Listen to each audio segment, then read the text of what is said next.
دلوقتي انا حابه اوجه رساله لعبده. انا طلعت خساره فيك الصراحه، وطلعت ان انت فعلا ما تستاهلنيش، وان انا فعلا ما يستحقش ان أنا اكون معاك اصلا بمعاملتك ديت اللي اتغيرت فجاه. انا حابه بس اوجه له رساله كده من اغنيه، والاغنيه دي نزلت النهارده بتاعتي، اسمها ما طلعتوش رجاله. فنقول له ايه بقى؟ ما طلعتوش رجاله والاسفين شغالة، وانا لعبكو حاضر هنقضيها ندالة. ما طلعتوش جدعان، غدر وقسوة كمان، دايما تنكروا خيري واللي عملته زمان. الاغنية دي انتاج روتانا، واتمنى بقى طبعا الكل يروح يسمعها. يعني يعتبر الاغنية دي كلها موجهة لعبده. طب ليه ايه اللي حصل مع عبده؟ ايه اللي حصل مع عبده؟ انا في مكالمه تليفون جات لي، بفتح فلقيته عبده خطيبي، فبرد عادي بقول الو بتاع، لقيت فيه زعيق وفي كلام كده بيتقال، اللي هو انت عاجبك اللي بيحصل ده، وانتي وانتي وانتي وانتي انتي ازاي تسكتي على حاجه زي كده؟ انتي ازاي ساكته ان الناس بتقول لي يا كيس كذا ويا انت كذا وانت مش عارفه ايه؟ لا قولي، بيقول لك ايه؟ ما هو الناس بتقول هنزيد الناس كلام. بتقول ايه؟ لا، في ناس بتطلع بتقول له يعني بتكتب على الفيديوهات اللي ولا انا لوحدي او انا معاه او هو لوحده او انا وجيكا او احنا الثلاثه. ف فاللي هو الموضوع طلع اللي هو ايه، الناس بدأت تكتب فين كيس الجوافة، فين مش عارفة ايه، فين الاريال بتاعها دوت، فين الاستاذ اللي ماشي معاه، فين خطيبها كده. ايه ذنبك؟ ذنبك ايه؟ ايه ذنبي في الموضوع؟ ان انا ما اعرفش الصراحة. هو كل دوت لان انا كملت يعني انا بعمل فيديوهات مع جيكا مش واحد غريب. جيكا احنا التلاتة، مشكلة ان احنا التلاتة طلعنا في فيديو واحد وقلنا ان احنا التلاتة ولاد شركة واحدة. هو طلع امبارح في فيديو وقال ان منا انت ما تلزمنيش، وانا اللي طلعتك. الكلام ده ايه ردك على هو انا فعلا معترفه ان انا فعلا ما كنتش معروف على السوشيال ميديا خالص، بس عبده برضو كان مريح الفتره اللي هي اللي قبل كده ديت خالص، كان مريح خالص، كان بس يعني اوردرات افراح بس، لكن السوشيال كان نايم فيه. انا كنت في مناسبه عنده استاذ شريف ساعه سبوع ابنه، وعبده جه متاخر وانا كنت جايه برضو من شغل متاخر، فعملنا فيديو سوا. يعني استاذ شريف طلب ان انا وعبده نعمل فيديو سوا، فغنينا اغنيه انا مش مرتاح. الفيديو نزل عادي، انا مطرب وهو مطرب، ونزلنا فيديوهات عاديه. فالفيديو جاب في اول كام ساعه كام مليون علينا قوي. تاني يوم فاستاذ شريف قال ايه ده، العيال دول ضربوا كده ليه؟ فاحنا شكينا قلنا طب ايه ده وازاي؟ فعملنا نفس الاغنيه بس في لوكيشن تاني يوم نزلت جابت 15 مليون في اول كام ساعه. فالناس بدات تحبنا، خطوبتكم امتى، مش عارفه ايه الكلام ده. فطبعا بقى عبده لا، هو ما فيش حاجه اسمها طلعنا. منى قولي لي، انت جبتي له عربيه في عيد ميلاده، دلوقتي انتوا انفصلتوا، هل هتاخدي الهدايا بتاعتك ولا ايه الموضوع؟ ما اكيد طبعا كل واحد هيطالب بالهديه بتاعته. جاب لك دباديب يا منى؟ لا ما جابليش دباديب خالص. لا. وانت جايبه له عربيه؟ عربيه وكوتش، كنت عامله له عيد ميلاده. الكوتش شكله ايه السبب الرئيسي في الانتصار؟ يعني شايف السبب تافه، يعني مش مستاهل. السبب الرئيسي في الانتصار، السبب الرئيسي هو عبده اقتنع بكلام الناس، خد بكلام الناس، ما اعرفش ليه، مع ان انا وعبده ماشيين على يعني لو انا وعبده على كده بقى، لو كنا ركزنا في الكلام من الاول ما كناش اصلا اتخطبنا من البدايه. يعني هو الجواز ما كانش حب، هو كان مصلحه. لا لا لا مش كده. كلامك كده وهو كلامك على كده. هو لما سابني على حوار الترندات وعلى حوار الكومنتات، هو ممكن يكون كده فعلا. طب هو حوار سبب تاني ولا هو ده السبب الوحيد؟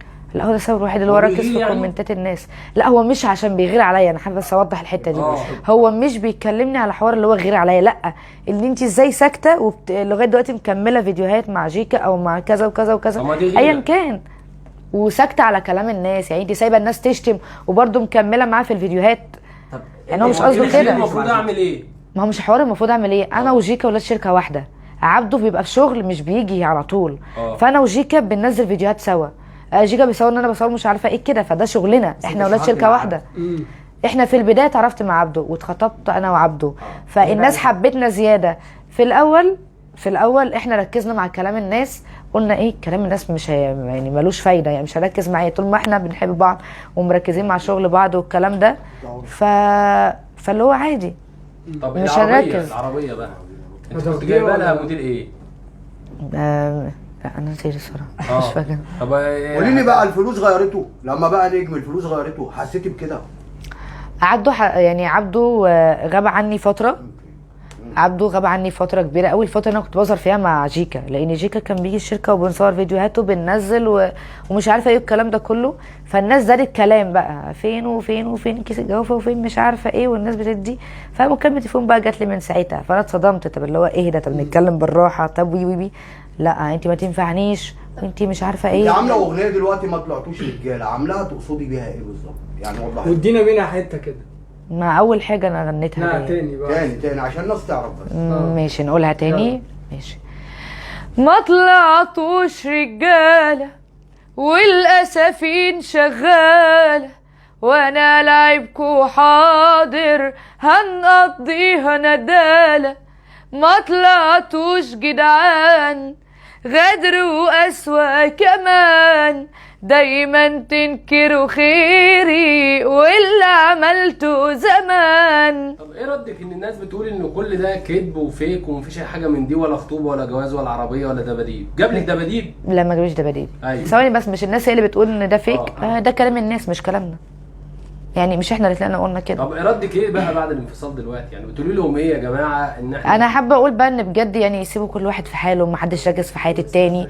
ويا ريت يعني الكلام، يعني ممكن يكون كلامهم دوت، ما مش هقول كان سبب، لا مش كده. هو اللي خلاه يتعصب عليه بسبب حوارات الكلام دي. انت خلال الفتره اللي فاتت ما كنتيش واثقه انك ما تستنى؟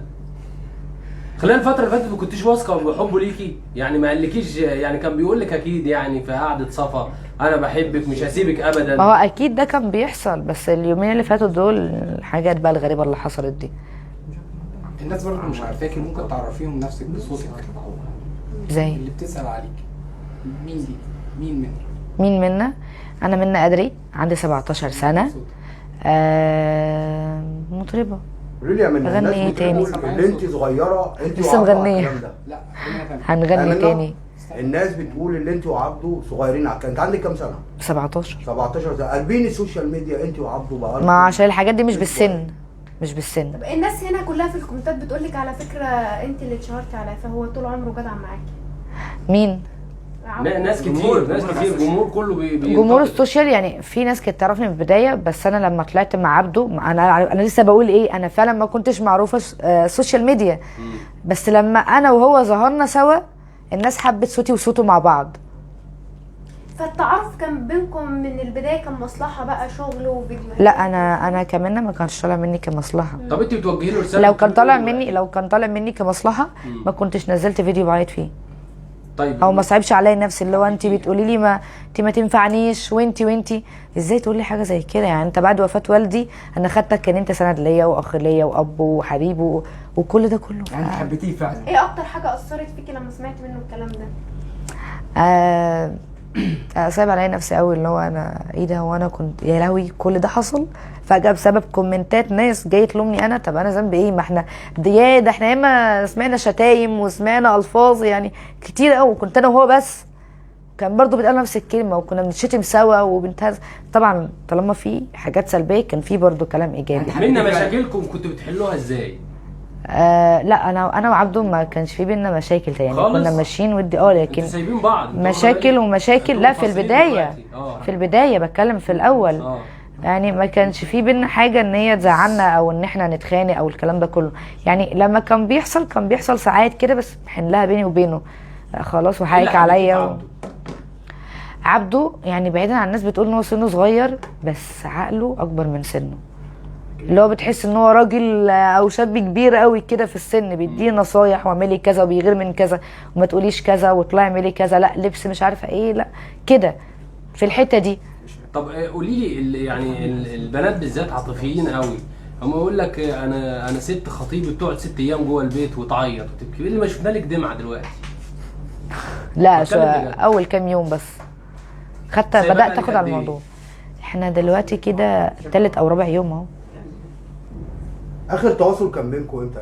يعني ايه اللي حصل في اخر حوار بينك او انت وهو في التليفون او وانتوا؟ ما هو اليوم اللي هو كلمني فيه. ايه اللي حصل بقى؟ هو بقى لما اتخانق معايا وقال لي انا مش عايز اعرفك تاني، وانت ما تلزمنيش، وانت اصلا انا ما تستاهلش انت معايا، ومش عارفه ايه، وفضل بقى يعني يقول كلام كتير كده، يعني لغايه دلوقتي اصلا مش مستوعباه. اكتر كلمه وجعتك من هجومه عليكي كان ايه؟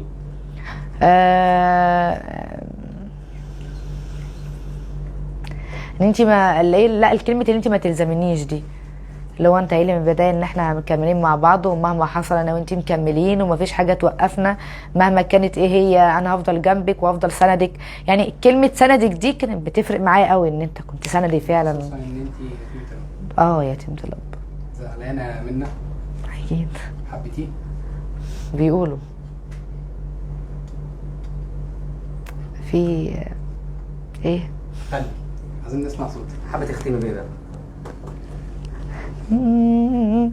لو جاي في رجوع انساني، شوف لك موضوع تاني، ارجع لي لليزاني وعليا بيه، ما تقلبليش في مواجع، وقتك ده خلاص بقى ضايع، مش ليا البنا في الشارع علشان ارميه.